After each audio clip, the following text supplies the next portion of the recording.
छोला पमन मोरा डोला पलम कोका कोला पिला दो ना।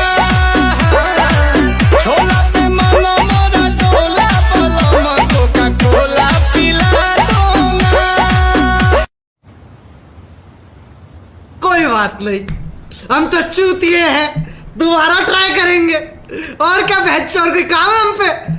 काहे खत सुनर बनोले भगवान जी, शरणम छटिया देवे परन जी। जादू तो न रोजे हमके हो खेलाए जा। हाय गाइस, कैसा लगा ये वीडियो अगर आपको अच्छा लगा तो चैनल को सब्सक्राइब कीजिए और अपना प्यार दीजिए। हाँ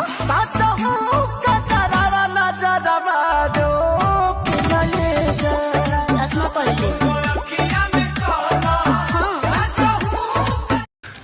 तू समझा?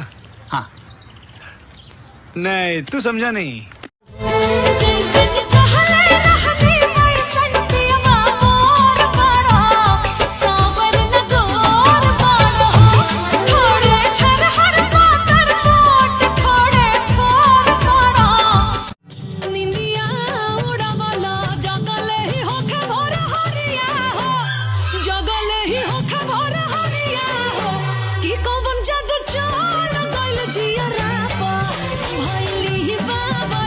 काल हुए से बोला था नहीं खाना बाड़े मुँह फुलाइले, उनके फिक्र में राते खाना नहीं।